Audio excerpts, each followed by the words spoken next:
Ajonjolí de todos los moles. En esta mañanera, el presidente López Obrador hizo una reflexión sobre el papel del Fondo Monetario Internacional, tanto en México como en otras partes del mundo. Está el caso reciente de Argentina. Por cierto, algunos aplaudidores de Javier Milei dicen que va muy bien, supuestamente, dicen viva la libertad, pero el propio FBI destaca que para este año Argentina tendrá una inflación de 150%.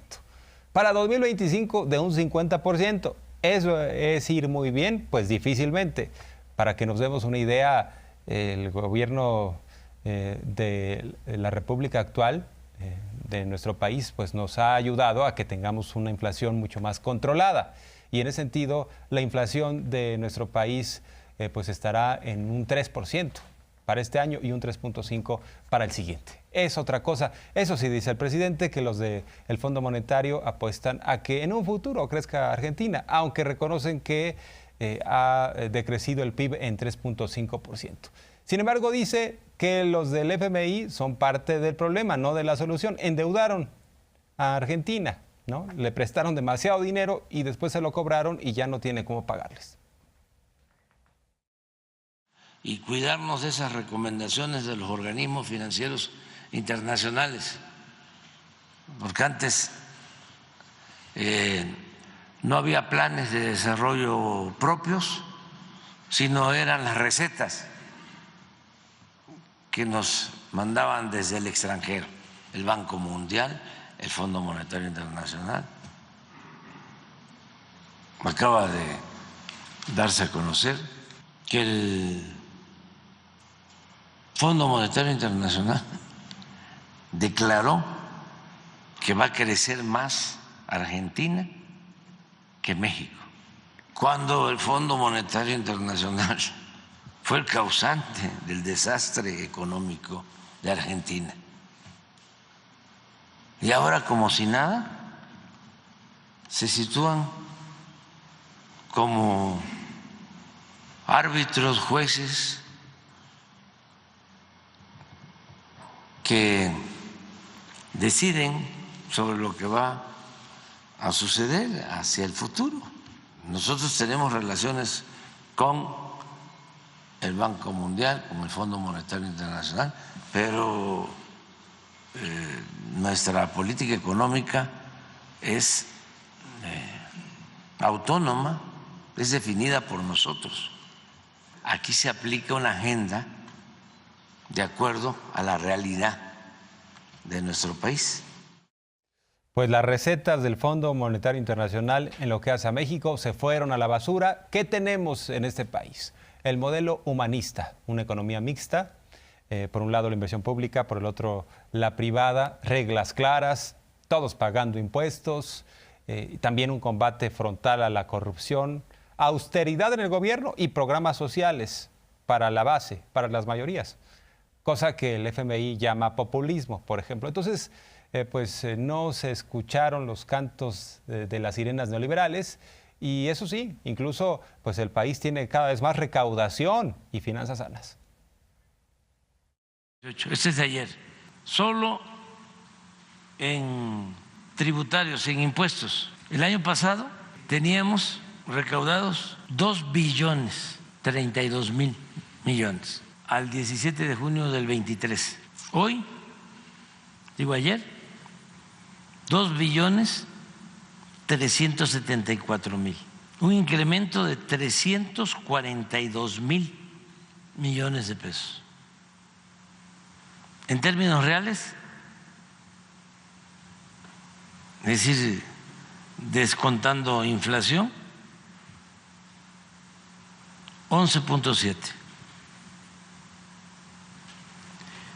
Todos los ingresos de 2.370 a 2.638, 268.000 más, 6.4 en términos reales. Si se tienen finanzas públicas sanas, pues hay seguridad, por eso puedo hablar del Fondo Monetario Internacional, si no, no podría hablar de ellos. No, si vamos a necesitarlos, no le hace que nos pidan después en las llamadas cartas de intención que privaticemos hasta los templos, porque así era. Te vamos a dar una línea de crédito, pero tienes que hacer esto. No vas a aumentar los salarios, ya no vas a invertir en educación para que avance la privatización en la educación, tampoco en la salud. No vas a fomentar el campo. Esas eran las condiciones que ponían. Por eso es bueno combatir la corrupción, porque es libertad, sino es liberar muchos fondos que permiten el desarrollo del país.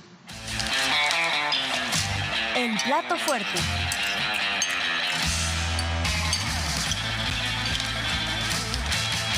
Bueno, pues está por anunciarse un programa en materia migratoria por parte del presidente de los Estados Unidos, Joe Biden, que hay que tomarlo con una pizca de sal, ver exactamente qué es lo que está proponiendo, porque además están en campaña en los Estados Unidos y seguramente pues juega el ingrediente de llevar agua a su molino.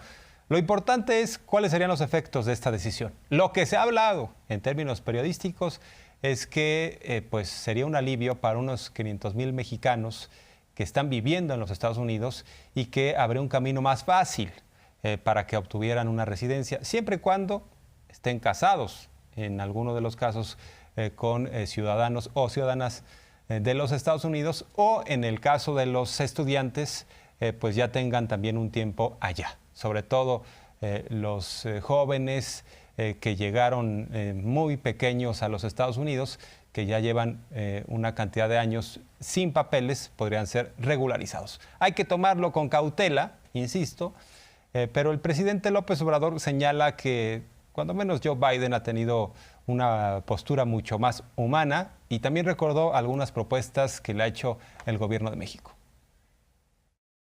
Pues miren el primer punto, regularización de los mexicanos que llevan más de 5 años viviendo y trabajando honradamente en Estados Unidos y de jóvenes DACA.